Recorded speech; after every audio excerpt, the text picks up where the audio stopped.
Greetings friends! Today I want to showcase the complete endgame guide for my Int-stacking Kinetic Rain of Impact build in Path of Exile Keepers of the Flame.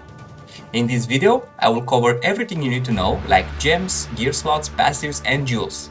This build uses expensive items, so if you're looking for a starter version, I have a link in the description if you want to check it out. I have links started with this build from day one, so it's definitely possible, but I recommend being around level 90 and have some currency ready if you want to try it. This is a level 92 occultist build that is using an attack called Kinetic Rain of Impact.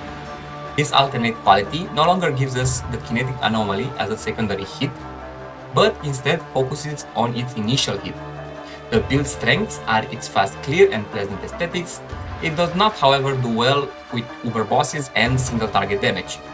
Every click of Kinetic Rain fires up to 13 projectiles, but we will never hit with all of them. Most of the time it is ideal to use a decoy totem to have your enemies sit in the same place for you to barrage them. If you hit and run, it will become challenging to deal single target damage because of the 0.5 seconds delay in activation of the skill. For our defenses, we have 5.7k energy shield, 1k mana, 75% all resists, immunity to chaos from chaos inoculation. With flask active, we have 8.7k evasion, 1.5k armor, 49% block chance, 16 spell block chance, 54% spell suppression. We are immune to stun with a 75% chance to avoid bleed. We are also immune to all elements like freeze, shock and ignite, and we are immune to corrupting blood from a jewel implicit. We are also immune to blind and maim from our pantheon. For our offense, we have 849,000 tooltip DPS for Kinetic Rain of Impact on PoE Ninja. We have a 61% critical hit chance with a 284 critical damage bonus. We are using Secrets of Suffering, unique jewel, so all our ignites, freezes and shocks gives us different buffs like crit, elemental penetration and less damage taken. Now let's check out what skill gems we are using. Our main attack is socketed in our body armor. That also offers a nice lightning damage with wand attacks as a modifier. The links are Kinetic Rain of Impact, linked with Trinity support, volatility support, damage on full life support, increased critical damage support, and awakened elemental damage with attacks support. In our wand, we socket in a Summon Flame Golem standalone and Mark on Hit linked with Assassin's Mark. In our shield, we use our auras, which are Wrath, Discipline and Precision, level 10. We can switch Precision level 10 with Haste if we get the reservation multiplier on our shield from the Shaper implicit. I will talk about that a little bit later.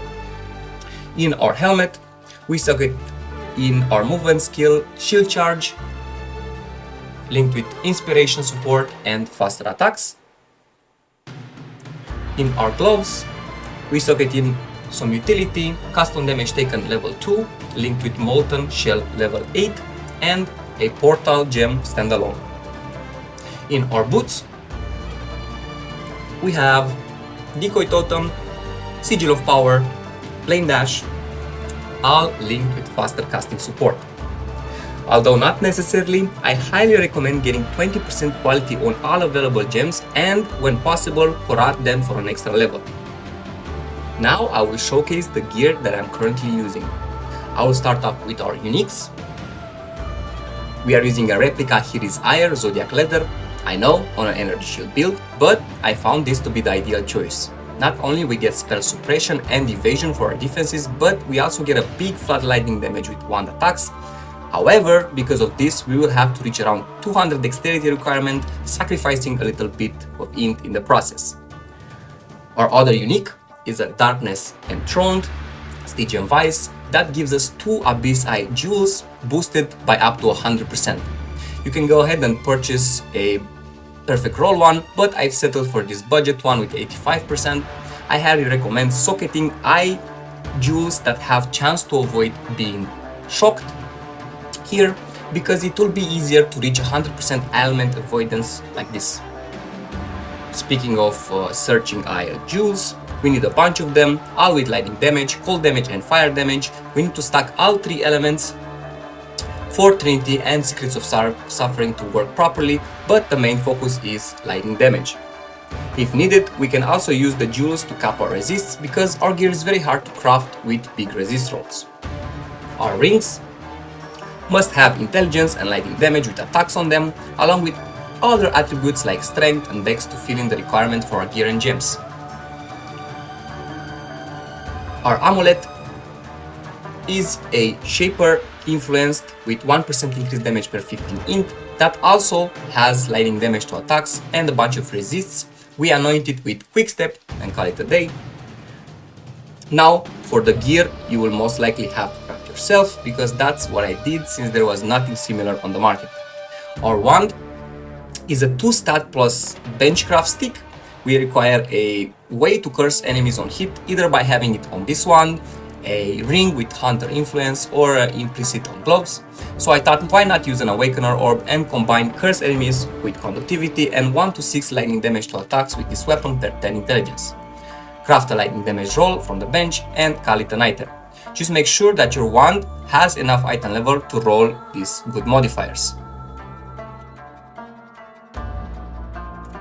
Our shield is very important. This is where we get most of our energy shield from. Since we use an evasion armor, it is mandatory to have big rolls on this one. And ideally a shaper base that also gives us the modifier socketed gems have 30% decreased reservation efficiency. This way we could socket in a haste instead of precision, but I wasn't lucky in crafting such an item yet. Our helmet is a blizzard crown that gives us cold damage and has an abyssal socket. To craft such an item, you just need the base and the 3-socket resonator. I used hollow fossil, dense fossil and sanctified fossil, then settled for any decent energy shield roll. Our gloves have energy shield and an abyssal socket, very similar to our helmet, and I've crafted it the same way by using the 3-socket resonator. Our boots need to have a big energy shield and movement speed, along with any resist to fill the gaps. Ideally you want an abyss socket here also, instead of a chaos recipe, because we are immune, but I didn't manage to craft a decent pair yet. Our flasks are a Ruby Stone Concoction unique flask, a Vessel of Vintar with lightning damage to attacks unique flask, both with increased effect and enkindling orb, and 3 magic flasks. First one is Silver Flask with increased evasion and chance to gain flask on crit, then a Quicksilver Flask with increased effect and movement speed, and a Diamond Flask with increased critical strike and effect, ideally all with 20% quality and instilling them to be used when hit a rare or unique enemy. For the passive tree, we are an occultist. That means we stack power charges with forbidden power and explode screens of enemies that we've cursed with Unholy Authority and Profane Bloom. We take Chaos Inoculation to have immunity to chaos damage and Ghost Reaper to leech energy shield instead of life. Primarily, we focus on getting 1 nodes that gives us crit, elemental penetration, but also fill in some gaps with spell suppression, a lot of energy shield, and a bit of leech for sustain over here. Because we are intelligent stacker, we also try and balance our attributes with that in mind, allocating utmost intellect and favoring attribute stats on our cluster jewels.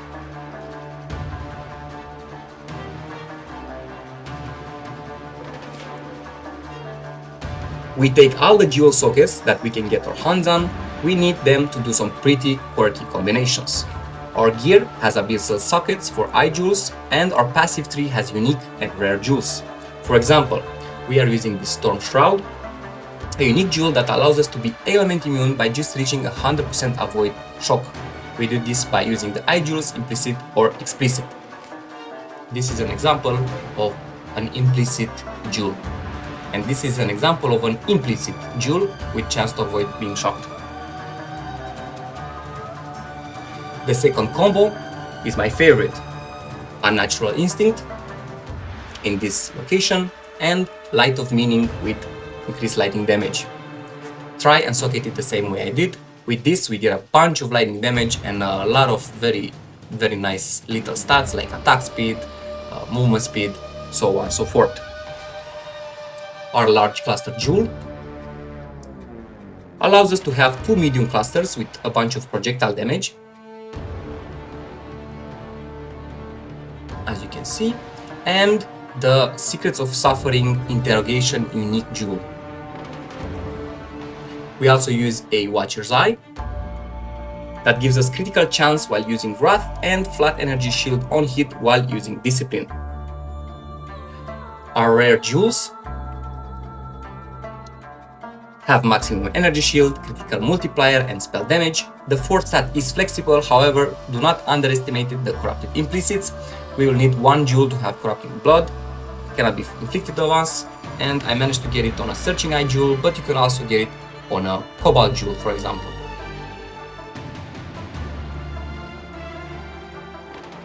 As for extra permanent buffs, I killed all bandits for 2 passive skill points, and I'm using Soul of Lunaris and Soul of Garukan, fully Divine Vessel. If you decide to get a Bloodline Ascendancies, you can use any.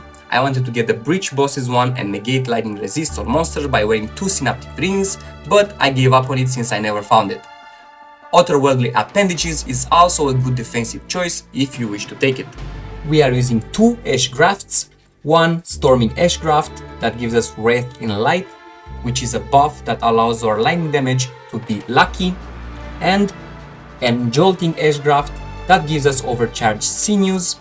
This is a buff that gives us increased damage taken, but also gives us more damage. You could roll it and hope for a critical multiplier per jolt. This will also give us around 40% critical strike multiplier. This concludes the build guide for my Kinetic Rain of Impact. If you have questions or suggestions, please post them down below in the comment section or come ask them in chat when I stream. I'd love to have you there. Thank you very much for watching and I hope to see you soon. Exile. What the fuck is happening? Oh, too deep? Baby.